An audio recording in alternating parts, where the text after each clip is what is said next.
Good morning students.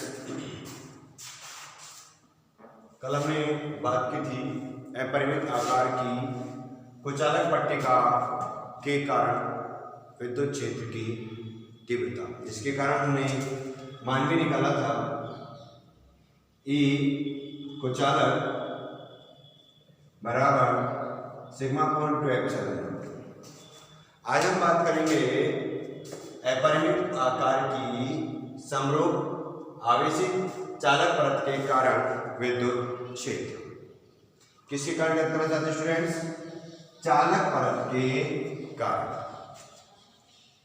देखिए, कल मैंने आपको बताया, कल समझाया था कि कुचालक प्लेट को, कुचालक परत को जिस जगह, मान के चलो ये एक कुचालक परत है, तो जहां आप आवेश दोगे उस पर वही आवेश उपस्थित होगा। किसके अंदर? कुचालक में। लेकिन अगर ये चालक है तो जैसे मैं इसे आवेश दूंगा, आवेश इसकी पूरी सतह पर एक समान रूप से फैल जाता है। तो चालक और कुचालक में यही अंतर हमें प्राप्त होगा।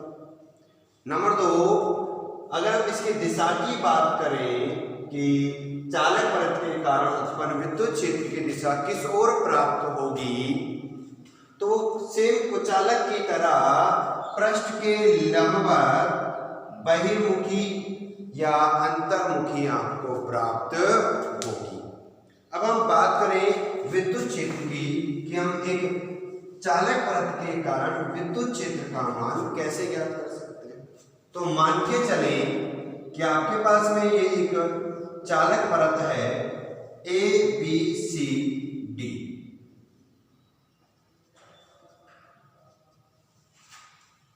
जिस पर प्लस Q आवेश उपस्थित है।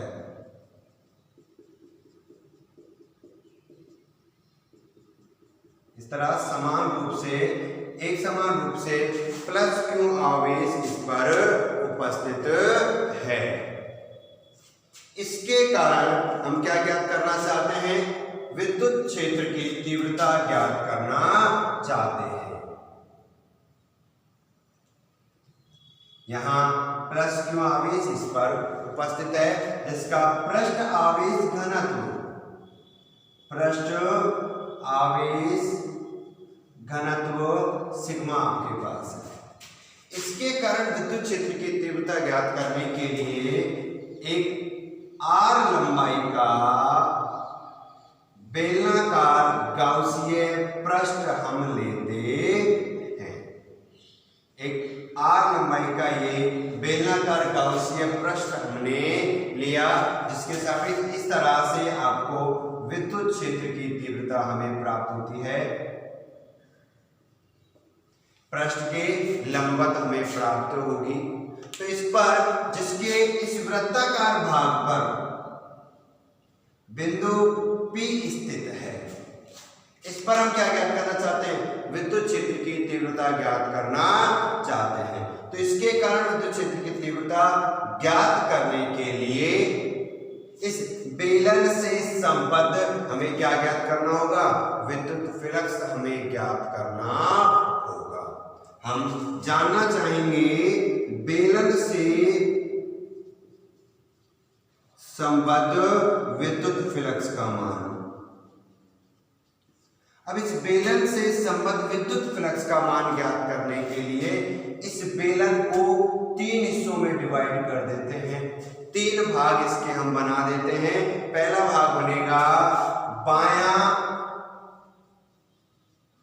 वृत्ताकार भाग S1, इसके बारे में हम बात कर रहे हैं, S1 के बारे में, जिसका क्षेत्रफल सदिश आपको प्राप्त होगा DS1, और उसी दिशा में आपको प्राप्त होगी विद्युत क्षेत्र E का मान हमें प्राप्त होगा।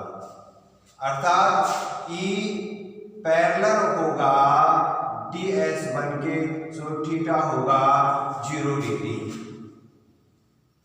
दूसरा भाग हमें मिलेगा दायां वृत्ताकार भाग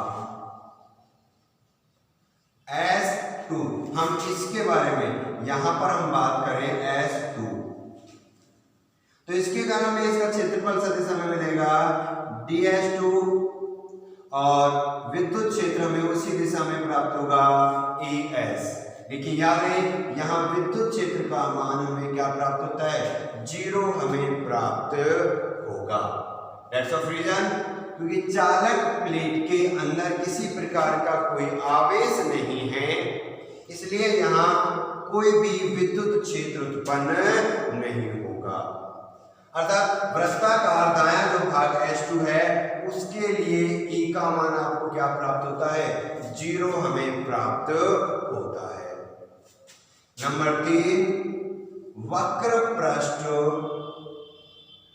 भाग S3, इस वक्र पृष्ठ की हम बात करें S3 की, जिसका क्षेत्रफल सदिश हमें इसके लंबवत DS3 प्राप्त होगा।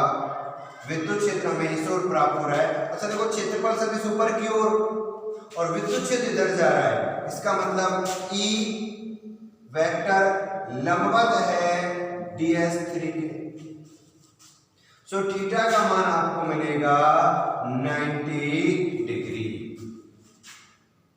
इन तीनों पृष्ठों से संबंध क्या ज्ञात करें, विद्युत फ्लक्स का मान ज्ञात करें, तो फाई E का मान हमें प्राप्त होगा the integration of S1 E vector dot DS1 vector plus integration of S2 E vector dot DS2 plus S3 E vector dot DS3। क्योंकि हम देख चुके हैं, हम ज्ञात कर चुके हैं कि S1 के लिए थीटा हमारे पास 0 डिग्री, S2 के लिए विद्युत क्षेत्र 0 है, S3 के लिए थीटा 90 डिग्री है, तो हम लिख सकते हैं फाई E बराबर integration of S1 E ds cos 0 plus यहाँ विद्युत क्षेत्र 0 हो जाता है, किसके लिए, S2 के लिए, plus integration of S3 E ds cos 90। क्योंकि हमें पता है कि cos 90 का मान होगा 0, तो हमें मान मिलेगा फाई E का मान हमें प्राप्त होता है integration of S1 E ds, क्योंकि cos 0 का मान क्या मिलेगा, 1 हमें प्राप्त होगा।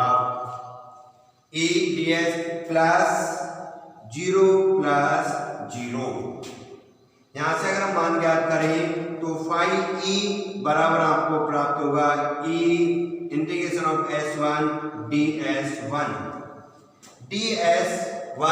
जिसका समाकलन हमें प्राप्त होगा फाई E बराबर ES। इक्वेशन नंबर फर्स्ट, किसका मान ज्ञात हो गया, विद्युत प्लस की परिभाषा से इस बेलन से संबद्ध फ्लक्स का मान ज्ञात हो जाता है। अब हम बात करें विद्युत गाउस के नियम से, गाउस के नियम से फाई E बराबर प्राप्त होगा sigma Q upon epsilon not. Sigma Q का मान हम ज्ञात कर सकते हैं पृष्ठ आवेश घनत्व से, क्या मिलेगा, सिग्मा बराबर क्यू अपॉन एस, अर्थात क्यू बराबर सिग्मा एस हमें प्राप्त होगा। सो फाई का मान हमें प्राप्त हो जाता है sigma S upon epsilon not. Equation number second, समीकरण 1 व 2 से क्या लिख सकते हैं, ई एस बराबर sigma S upon epsilon not, S से एस कट जाएगा तो ई का मान हमें मिलेगा सिग्मा अपॉन एप्सिलॉन नॉट। इसे कह दिया इक्वेशन नंबर थर्ड। तो चालक के कारण विद्युत क्षेत्र का मान हमें मिलता है E बराबर सिग्मा अपॉन एप्सिलॉन नॉट। जहां से हम लिख सकते हैं समीकरण 3 से कि E is directly proportional to sigma. कुचालक की तरह चालक के कारण उत्पन्न विद्युत क्षेत्र की तीव्रता आवेश पर न निर्भर होकर पृष्ठ आवेश घनत्व पर निर्भर होती है। अगर इसके साथ हम ग्राफ बनाएं तो इस तरह एक स्ट्रेट लाइन ग्राफ हमें प्राप्त होता है, जहां ये हमारे पास में E इधर हमें प्राप्त होता है सिग्मा x और y। तो समानुपाती होने के कारण एक सीधी सरल रेखा हमें ग्राफ के रूप में प्राप्त होगा। अगर हम दो मान देखें, देखिए जरा E चालक के कारण देखें, एक कंडीशन हम अप्लाई करें। E चालक का मान है सिग्मा अपॉन एप्सिलॉन नॉट और E कुचालक का मान हमें मिलेगा सिग्मा अपॉन 2 एप्सिलॉन नॉट। अगर दोनों के अनुपात की बात करें तो E इनका जो अनुपात हमें मिलेगा वो हमें इनके सूत्रों से क्या प्राप्त होगा, 2:1 हमें प्राप्त होता है। किस किस के लिए, E चालक और E कुचालक के लिए क्या मिला, 2:1 मान हमें प्राप्त हो जाता है। इस तरह से हम किसके लिए एक अपरिमित आकार समरूप आवेशित चालक परत के कारण विद्युत क्षेत्र का मान ज्ञात कर सकते हैं।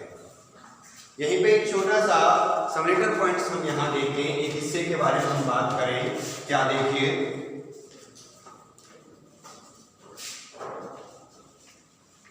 अगर हम कहें कि दो चालक परत को बनती है कुचालक परतों से, दो कुचालक परत एक चालक परत का क्या कर सकती है, निर्माण कर सकती हैं। उसके बारे में हम आगे बात